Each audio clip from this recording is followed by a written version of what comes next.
Lorsque Fatima m'a demandé d'intervenir pour cette soirée du 8 mars autour de la notion de pouvoir, je me suis demandé en quoi celle que je suis et tout ce que je fais au quotidien pouvait être lié à cette notion. Au fil de notre discussion, je me suis rendu compte que la question du pouvoir s'était en réalité toujours posée dans mon parcours et se posait encore aujourd'hui, via deux interrogations: qui je peux être pour la société et ce que je peux faire. Au terme de cette soirée et de nos interventions, j'espère que chacune d'entre vous pourra sortir de cette salle en ayant une idée de réponse à ces deux interrogations, qui admet par ailleurs d'emblée que chacune d'entre nous peut. Alors, je m'appelle Gundo Diawara, j'ai 30 ans et je suis CPE dans un collège situé dans un des quartiers les plus pauvres du Val d'Oise. Je suis également militante au Front de Mer, premier syndicat de parents d'élèves de quartiers populaires.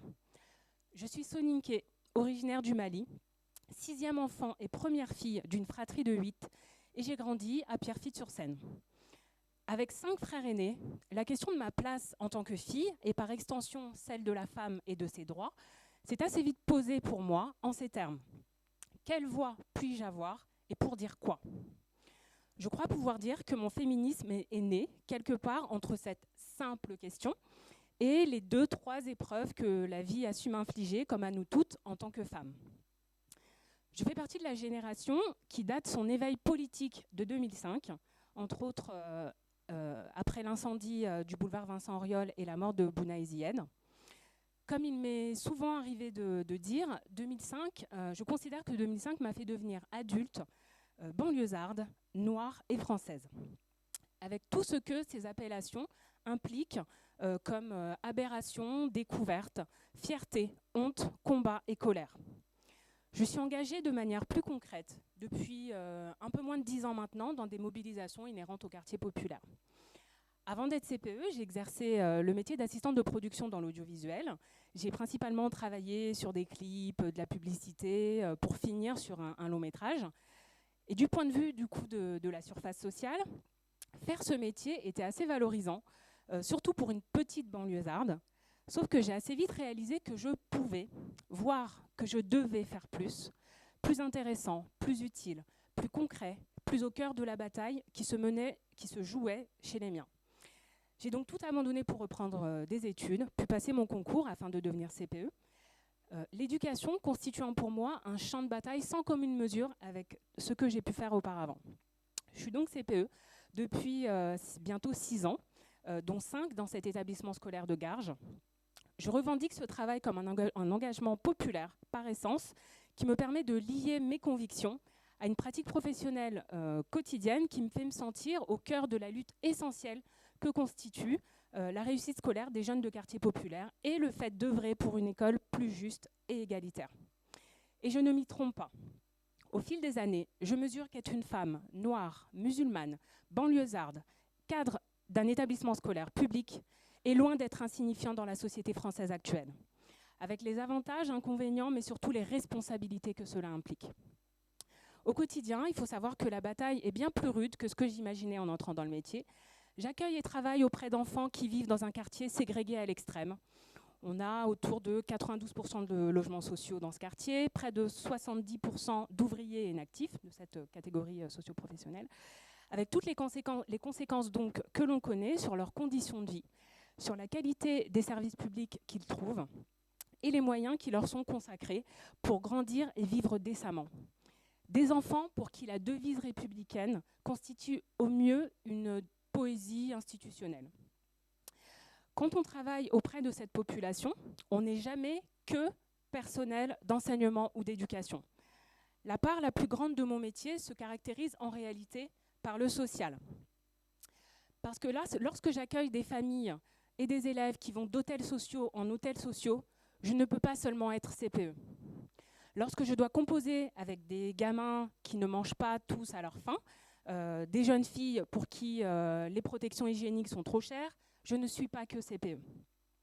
Lorsque je les écoute parler de toutes les violences auxquelles ils sont confrontés, dont celles de la police dans leur quartier, premier messager de l'État d'ailleurs de la violence dans ces quartiers-là, et on sait tous par quelle méthode, je ne suis pas que CPE.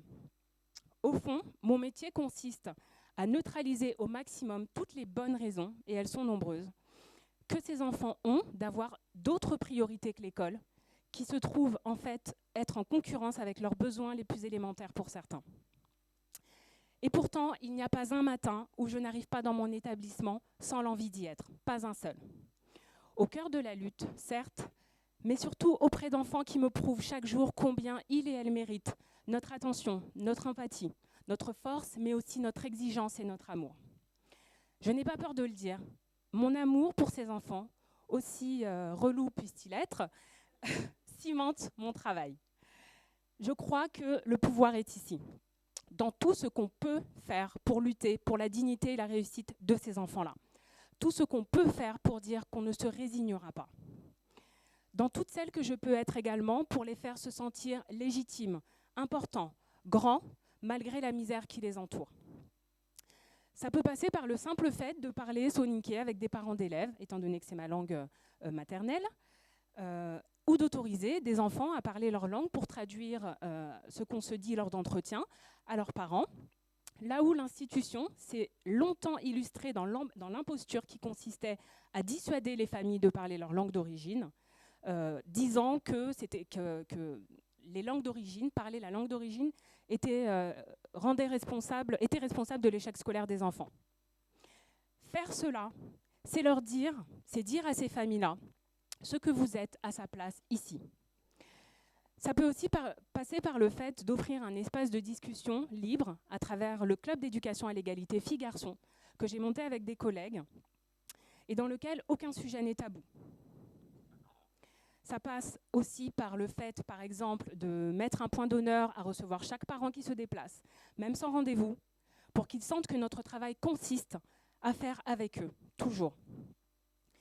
Ça passe aussi, je crois, par le fait même d'exister en tant que femme noire, dont les élèves savent d'une manière ou d'une autre qu'elles partagent les mêmes codes, parce qu'on sait combien la représentation compte pour aider les plus jeunes à se construire.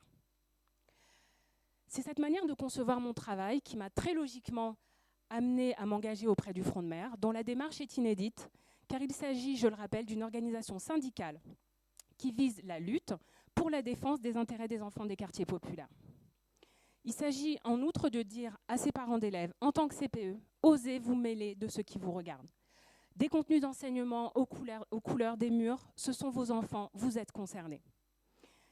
Que rien ne vous disqualifie, que vous êtes légitime, que tout ce que vos enfants ont besoin de voir et que vous luttez pour eux. Que vous avez le pouvoir de leur enseigner vos langues, vos coutumes, vos mythes, vos légendes, vos histoires, vos combats, et que ce n'est jamais par essence incompatible avec ce qu'on leur enseigne de notre côté. Dites à vos enfants qu'ils ne sont pas des enfants de nulle part. Ainsi, face à des institutions dont les actions tendent à creuser les inégalités et réduire les champs des possibles pour ces enfants, s'engager dans une organisation comme le Front de Mer pour élaborer des stratégies collectives afin de lutter pour plus de justice, c'est donner une dimension on ne peut plus politique au statut de parent. Où est le pouvoir s'il n'est pas dans une telle démarche ? Si la question de l'école s'avère importante et centrale pour moi, une autre question me mobilise au sein du Front de Mer depuis quelques mois également, celle des violences interquartiers. L'automne dernier a été marqué par de nombreux décès de jeunes dans nos quartiers suite à des rixes. Bien que cette problématique ne soit pas nouvelle, il nous a semblé plus urgent que jamais de la fixer au cœur de nos combats, légitimement mais trop exclusivement tournés vers la question des violences institutionnelles jusque-là. Ainsi, nous travaillons depuis le mois d'octobre sur l'élaboration d'un plan d'action qui mobilisera un large réseau d'associations ancrées dans chaque département francilien, qui permettra de travailler sur l'apaisement de nos quartiers. Parce qu'il s'agit littéralement de sauver des vies. Et pour ce faire, nous travaillons sur la réappropriation des espaces dont l'État et ses services se sont désengagés depuis plusieurs décennies, avec les conséquences que l'on connaît, et dans lequel ce dernier n'entre que pour redoubler de répression, sans jamais prendre en compte les besoins des gens qui y habitent. Cette démarche, plus politique que jamais, s'inscrit dans une volonté de faire émerger un discours qui sortirait des prises de position démagogiques et bien souvent racistes sur cette question, pour enfin mettre en lumière les responsabilités de chacun dans cette situation et proposer des solutions concrètes à sa résolution. Ici, comme dans tout ce que j'ai évoqué précédemment, il ne s'agit que de prendre conscience du pouvoir que l'on a de faire bouger les lignes. du pouvoir que l'on a de nous organiser collectivement pour changer la donne. Et ce pouvoir, en tant qu'héritier et héritière notamment des luttes de l'immigration, nous devons avoir conscience du fait que nous l'avons. Pour finir, je dirais qu'en tant que femme, la société nous renvoie encore trop souvent à l'idée selon laquelle nous valons moins, que nos colères ne sont pas saines, pas légitimes, pas rationnelles, etc. Or, quand on voit tout ce que nous sommes capables d'accomplir et tout ce que ce monde ne peut pas faire sans nous, malgré toute l'énergie qui est mise pour nous mettre à terre, on devine qu'ils sont nombreux à avoir mesuré le pouvoir que l'on détient. J'espère que cela relève de l'évidence pour vous toutes qui êtes présentes ce soir. Quand on est la moitié de l'humanité et qu'on a mis au monde l'autre moitié, il n'y a aucun doute sur le fait que le pouvoir fasse partie de nos gènes. Merci Gundo.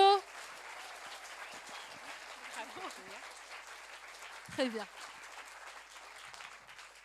J'ai le mauvais rôle de timekeeper. Je t'en prie. Si dans l'histoire des luttes, les femmes ont toujours fait la différence, c'est bien qu'il doit y avoir autre chose que le hasard.